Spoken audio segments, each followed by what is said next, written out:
വാളായിട്ട് എനിക്ക് ചുറ്റും 8 പേരാ. അത് നിസ്സാർക്കാരല്ല, വടക്കമ്മല എന്നുള്ള ടീം. ചട്ടമ്പിയായി ജനിച്ചു പോയില്ലേ, ഓടാൻ പറ്റുമോ? പലപ്പോഴായിട്ട് ഓടിയിട്ടുള്ളല്ലേ, പിന്നെന്താ? ചുറ്റും വടിവാളായിട്ട് നിൽക്കുമ്പോ ഓടാൻ ഗ്യാപ്പ് വേണ്ടേ?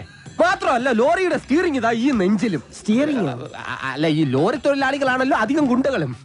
അങ്ങനെ അരമണിക്കൂർ കഴിഞ്ഞ് ബോധം തെളിയുമ്പോ ഞാൻ അബോധാവസ്ഥയിൽ കിടക്കായിരുന്നു. ഒരു കണക്കിന് ഞാൻ ലോറിക്ക് അടിയുന്നു, റോട്ടിൽ നിന്ന് എഴുന്നേറ്റ് നേരെ പൈപ്പിന്റെ മുട്ടി പോയിട്ട് മൂത്രം പോയ ജട്ടിയും കഴുകി നേരെ ആശുപത്രിയിലേക്ക് പോയി. ഓ ശിവനേ, ഇതെന്ത് പറ്റി ഗോപാല? എല്ലാവരുടെ തലയിലും കെട്ടാണല്ല. ജന്മദിനോ ഒന്ന് ആചരിക്കാമെന്ന് കരുതി. അറിഞ്ഞില്ലേ നിങ്ങള്? ഏതോ പരമനാറി മല്ലയുടെ ലോറിയും കെട്ടിന് പോണ വഴി നിയന്ത്രണം വിട്ട ആശാന്റെ ഹൗസിംഗ് അത് ഞങ്ങൾ അറിഞ്ഞല്ലോ. ഏതവനാണ് ലോറി കത്തതെന്ന് മല്ലയ്ക്ക് വിവരം കിട്ടിയിട്ടുണ്ട്. ദമു, എന്ത് പറ്റിയടാ?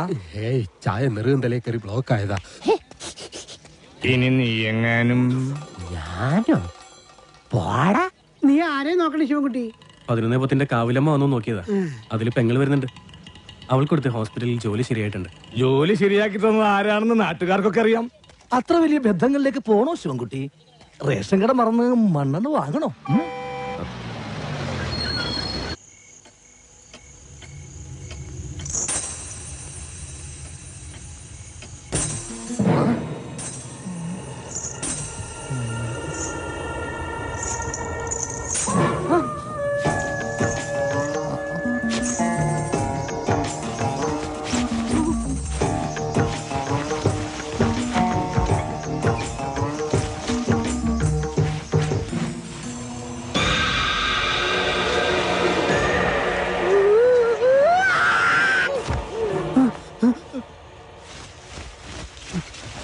ശവം.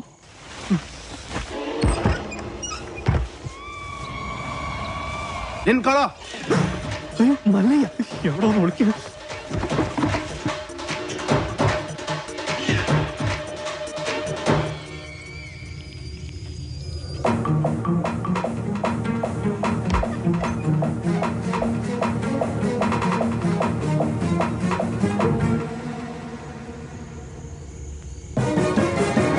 കള്ള കുടുക. മുരുകൻ മുരുകൻ മുരുകനല്ല, ശ്രീകൃഷ്ണ. സോറി. എന്താ സോറി.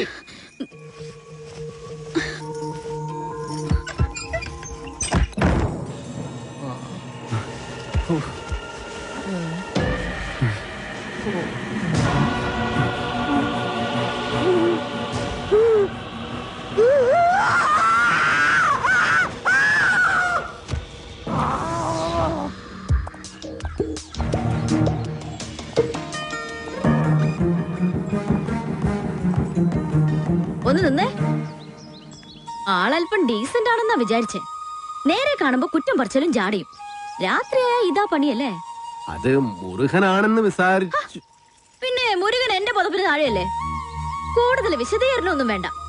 കാര്യങ്ങളൊക്കെ എനിക്ക് മനസ്സിലായി. സംഭവം അച്ഛനോടും ഇവിടെ ഉള്ളവരോടൊക്കെ പറഞ്ഞാലോ എന്ന് ആലോചിക്കുക. ഞാൻ പറഞ്ഞല്ലോ, അബദ്ധം പറ്റിയതാണ്. അപ്പൊ തന്നെ സോറി പറഞ്ഞു. പിന്നെയും സോറി സോറി.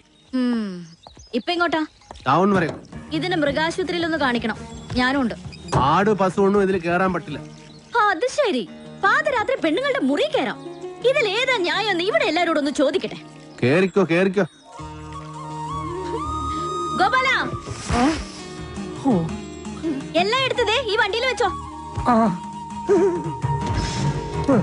ഇത് പാലും വണ്ടിയൊക്കെയാ. ഡ്രൈവർ കൊള്ളാല്ല. ഇതെങ്ങനെ സാധിച്ച്? ചില മുഖം മൂടികൾ അഴിഞ്ഞു വീണു ഗോപാല. ഏയ്, മോത്തമുടി ഒന്നും അഴിഞ്ഞു വീണ്ടില്ല. അത് അവർ തന്നെ ഉണ്ട്. മോത്തമുടി അഴിഞ്ഞു വീണ് ഷേവ് ചെയ്യണം. ആ ചായക്കടയുടെ മുന്നിൽ ഒന്ന് നിർത്തിയേ. പരമുള്ള കുറച്ച് കാശ് തരാനുണ്ട്. ഇന്നൊന്ന് സൈൻ ചെയ്യണം ഇവിടെ. കുറച്ചു നാളായി കാശ് തരാന്നും പറഞ്ഞു പറ്റിക്കുന്നു. മര്യാദക്ക് കാശെടുക്ക്. അടുത്ത മാസം തരാൻ മോളെ. പറ്റില്ല, ഇപ്പൊ കിട്ടണം. അടുത്ത മാസം തരാന്നേ. താൻ തരുന്നോ അതോ മല്ലിക ഇങ്ങോട്ട് വിളിക്കണം? വേണ്ട, ഇപ്പൊ തന്നെ വന്നേക്കാം. നിന്റെ പേരിൽ ഒരു കംപ്ലൈന്റ് കേട്ടില്ല.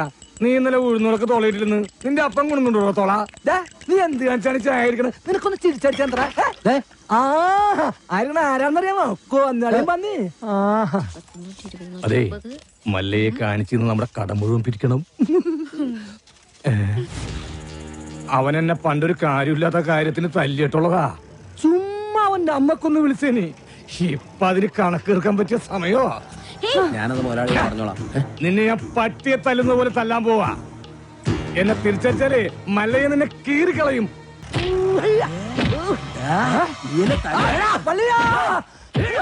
എന്നെ എത്ര വേണമെങ്കിൽ അമ്മ കുളിച്ചോ.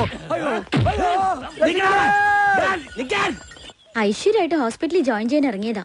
ഈ ബൈക്ക് ഇങ്ങനെ ചതിക്കുമെന്ന് ഞാൻ കരുതിയില്ല. നീ ടെൻഷൻ ആവണ്ട, കവലയിൽ ഞാൻ ഓട്ടോ പിടിച്ചു തരാം. ഓ, എന്തോന്ന് ടെൻഷൻ? മെറിറ്റ് അടിസ്ഥാനത്തിലല്ലാതെ കാട്ടാപ്പള്ളിയുടെ റെക്കമെൻഡേഷനിലാണ് ജോലി കിട്ടിയതെങ്കിൽ അത് വേണ്ടെന്ന് വെച്ചിട്ട് പോരാനാണ് എന്റെ തീരുമാനം. ഏതായി ചപ്രത്തലേ? എന്നെ മനസ്സിലായെന്ന് തോന്നുന്നു. ആ ഞാൻ മഹാചട്ടമ്പി ആണെങ്കിലും എന്നെ വിശ്വസിക്കാം. ഞാൻ ദശമൂലം വൈദ്യരാണോ? ശിവനാണല്ല. തല്ലിന് പോകുന്നതിന് മുമ്പ് ദശമൂലാരിഷ്ടം കഴിക്കുന്നത് കൊണ്ട് ചിലർ അങ്ങനെ വിളിക്കും. ഒരുത്തനെ വെട്ടി അരിഞ്ഞ് അവന്റെ ദശ മുഴുവൻ ഒരു മൂലക്കിട്ടത് കൊണ്ടാണ് അങ്ങനെ വിളിക്കുന്നതെന്ന് മറ്റു ചിലർ. നിങ്ങൾക്ക് ഇതിൽ ഇഷ്ടമുള്ളത് വിളിക്കാം, തള്ളക്ക് വിളി ഒഴിച്ച്. ദശമൂലത്തിന് ഇപ്പൊ എന്താ വേണ്ടേ? അതെ, കാട്ടാപ്പള്ളിക്ക് ഒരുപാട് ശത്രുക്കൾ ഉള്ളതാ. അതുകൊണ്ട് കാട്ടാപ്പള്ളി കെട്ടാൻ പോകുന്ന ഈ ഡോക്ടർ പെണ്ണിന് നേരെയും ചിലപ്പോൾ ആക്രമണം ഉണ്ടായേക്കാം. അതിനൊരു പ്രൊട്ടക്ഷൻ എന്ന നിലയിൽ ഒരു കാവൽപ്പട്ടിയെ പോലെ എന്ന് ഞാൻ ഉണ്ടാവും. എനിക്ക് ആരുടെയും പ്രൊട്ടക്ഷൻ ആവശ്യമില്ല. ദശമൂലം പോണം. അയ്യോ, അങ്ങനെ പറഞ്ഞൂടാ. പിന്നെ ഞാൻ എന്തിനു വന്ന? അതെ, എപ്പോഴും ഡോക്ടറുടെ നേരെ ഒരു കണ്ണ് വേണമെന്ന് മുതലാളി പ്രത്യേകം പറഞ്ഞതുകൊണ്ടാ. ധൈര്യമായിട്ട് നടന്നോളൂ. ചോര കണ്ട അറപ്പ് മാറിയവനാ ഞാൻ. സെൻട്രൽ ജയില് എനിക്ക് ചിൽഡ്രൻസ് പാർക്ക് പോലെയാ. ഏത് കൊമ്പം വന്നാലും ആ കൊമ്പ് ഒടിച്ചു കളയും ഈ ദശമൂലൻ. ദേ മല്ലയ്യ വരുന്നുണ്ടല്ലോ. ആണോ? ധൈര്യം ഉണ്ടെങ്കിൽ കണ്ടുപിടി. ഹലോ ഡോക്ടറെ, നിങ്ങളുടെ നാട്ടിൽ വന്നിട്ട് കാണണില്ലല്ലോ. ഞാൻ കഴിഞ്ഞ ദിവസം ഇങ്ങോട്ട് വന്നതേ ഉള്ളൂ. നിങ്ങൾ തമ്മിൽ നേരത്തെ അറിയൂല്ലേ? പിന്നെ ലക്ഷ്മി പറഞ്ഞിട്ടല്ലേ ഞാൻ വീടും തോട്ടവും വാങ്ങിയത്. ഇവിടെ വന്നിട്ടുള്ള വീരകഥകളൊക്കെ ഞാൻ അറിഞ്ഞു. ആ കാട്ടാപ്പള്ളി ഇപ്പോ എന്നെ കെട്ടണമെന്ന് സ്വയം തീരുമാനിച്ചങ്ങ് നടക്കുക. അവന്നെ ഹോക കേളു. ഇവിടെ ഇപ്പൊ ചോദിക്കാൻ ആനുണ്ടല്ലോ. ലക്ഷ്മി ധൈര്യമായിട്ടിരിക്കെ. മനസ്സിലെ ആഗ്രഹം പോലെ എല്ലാം നടക്കും. ഒരെണ്ണം ജീപ്പിനകത്തും ഒരെണ്ണം പുറത്തും. അഷ്ട സാക്കൽ വാ. നീ ഒരു കാതൽ മല്ലയ്യ തന്നടാ. അപ്പൊ പോട്ടെ. എങ്ങാനും വന്ന എന്റെ ശവം കാണേണ്ടി വരും. അതെ, ഒന്ന് നിന്നേ. അയാൾ എന്നെ കണ്ടായിരുന്നോ? പിന്നെ കണ്ടോന്നോ? കണ്ടല്ലേ? ആ ഞങ്ങള് കാര്യവും പറഞ്ഞു. എന്തു പറഞ്ഞു? ഇനി മേലിൽ പ്രൊട്ടക്ഷൻ എന്നും പറഞ്ഞ് പുറകെ നടന്ന തന്റെ മുട്ടുകാല് തല്ലിയൊടിക്കുന്ന മല്ലയെ പറഞ്ഞിരിക്കുന്നത്. ചുമ്മാ പറഞ്ഞായിരിക്കുമല്ലേ? സാറേ, ചുമ്മാ പറഞ്ഞതാ. അയാൾ ശരിക്കും പറഞ്ഞതായിരിക്കും. അയാൾ ചെയ്യുമെന്ന് പറഞ്ഞ ചെയ്തിരിക്കും. കുടുംബത്തെ കയറി വെട്ടിപ്പറിച്ചിട്ടിട്ട് പോകും. പിന്നെ നിങ്ങക്ക് താല്പര്യമില്ല, ഞാൻ ഇനി നടക്കുന്നില്ല. പോരാ. ഭയങ്കര ചിരിയും കളിയൊക്കെ ആയിരുന്നല്ലോ. നിങ്ങൾ തമ്മിൽ അത്രയ്ക്ക് അടുപ്പാ? നല്ല അടുപ്പോ? ഇനി വല്ല പ്രേമവും മറ്റാണോ? ഹലോ, ഒരു മിനിറ്റ്. ഇതാ വരുന്നേ. പുറത്താരോടും പറയണ്ട. ഇല്ല. പുള്ളിക്കാരൻ നമ്മളോട് ഭയങ്കര പ്രേമ. ആ കാട്ടാപ്പള്ളി കല്യാണം ഒഴിവ് പറഞ്ഞില്ലെങ്കിൽ കാട്ടാപ്പള്ളിയെ തട്ടിക്കളയുന്ന മല്ലയെ പറഞ്ഞിരിക്കുന്നത്. നിങ്ങളുടെ മുതലാളിയോട് സ്നേഹം ഉണ്ടെങ്കിൽ നിങ്ങൾ ഈ കല്യാണത്തിൽ നിന്ന് മുതലാളി എങ്ങനെയൊന്ന് പിന്തിരിപ്പിക്കാൻ നോക്ക്. അല്ലാതെ മറ്റു കാര്യങ്ങളൊന്നും പോയി പറയണ്ട. ഇല്ല, ഞാൻ ഒരിക്കലും പറയില്ല. ശിവനാണ്